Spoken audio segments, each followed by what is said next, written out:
Alléluia, gloire à Dieu. Ce matin, nous allons parler de la nouvelle naissance.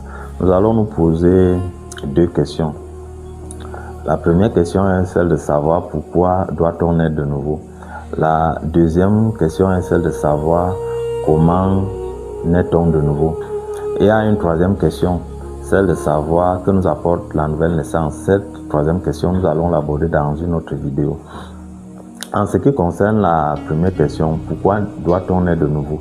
Le Seigneur Jésus-Christ nous apporte la réponse dans le livre de Jean chapitre 3 verset 3 où il déclare que si un homme ne naît pas de nouveau, il ne peut pas entrer dans le royaume de Dieu.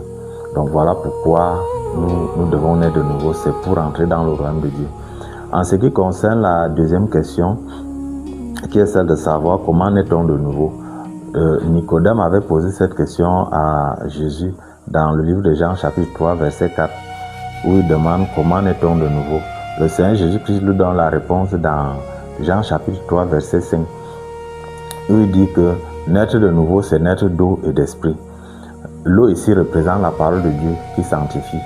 La Bible nous déclare dans Jean chapitre 15 verset 3 que c'est la parole qui sanctifie. Et l'esprit représente l'Esprit Saint que l'on reçoit après avoir été sanctifié.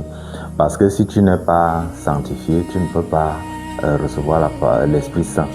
Donc la parole ici a pour but de venir détruire les pensées d'Adam avec lesquelles nous sommes nés. Parce que quand nous sortons du ventre de notre mère, nous sommes fils d'Adam.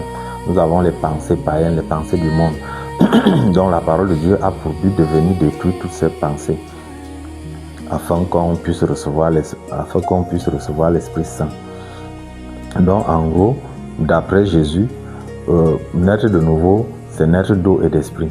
Il faut noter que Jésus parlait toujours en parabole. Pourquoi? Ça, c'est un autre sujet.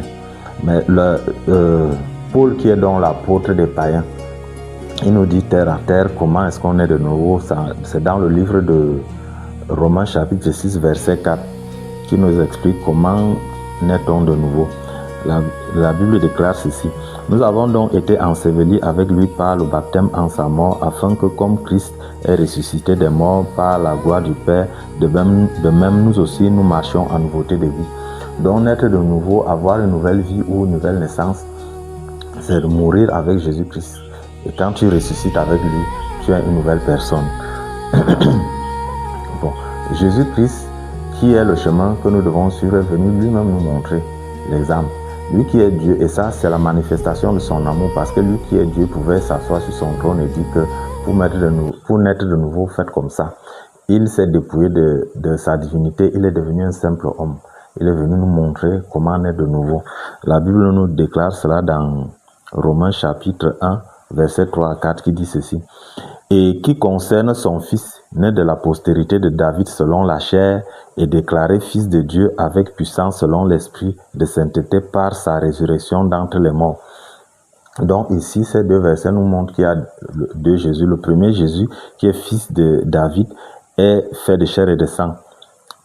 On dit qu'il est né de la postérité de David selon la chair. C'est le Jésus fait de chair et de sang. Mais le second Jésus, c'est un esprit. Donc le ressuscité qui est fils de Dieu, c'est un esprit. Celui-là n'a pas de père, il n'a pas de mère. Il est même aussi appelé Melchisédek. Et la Bible déclare que Melchisédek est sans père, sans mère. Il n'a pas de commencement de jour ni fin de vie. C'est un esprit. Ce Jésus-là n'est pas fils de Marie. C'est un esprit. Donc ça, c'était une parenthèse. Donc Jésus, il a manifesté son amour à notre égard en venant nous montrer lui-même comment naître de nouveau. Donc quand on fait donc ces deux lectures, nous comprenons que naître de nouveau, pour naître de nouveau, il faut mourir avec Jésus-Christ et ressusciter avec lui. C'est quand tu ressuscites avec Jésus-Christ que tu deviens fils de Dieu, que tu deviens une nouvelle personne. Donc voilà comment est-ce qu'on est de nouveau. Il y a des petites choses que nous devons savoir, par exemple, que les élus, ils naissent deux fois. Pendant leur séjour sur terre, ils naissent deux fois et meurent deux fois.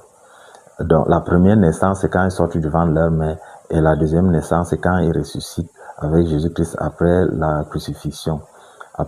Donc après leur mort à la croix avec Jésus-Christ, ils ressuscitent avec Jésus-Christ. Ça, c'est la deuxième naissance. Maintenant, la première mort, c'est quand ils meurent à la croix avec Jésus. La deuxième, c'est quand Dieu leur tire le souffle de vie. Ça, c'est les élus.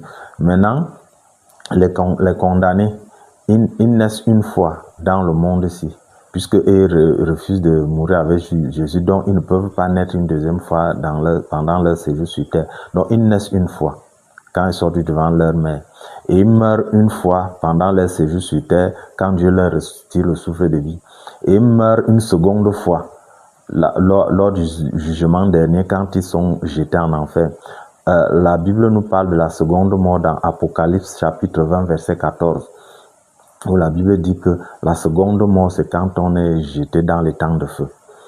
Donc ça c'était aussi une parenthèse. Bon, pour revenir à notre sujet, donc naître de nouveau, pourquoi devons-nous naître de nouveau? C'est pour entrer dans le royaume de Dieu. Et comment naît-on de nouveau? Pour naître de nouveau, il faut mourir avec Jésus-Christ et ressusciter avec Jésus-Christ.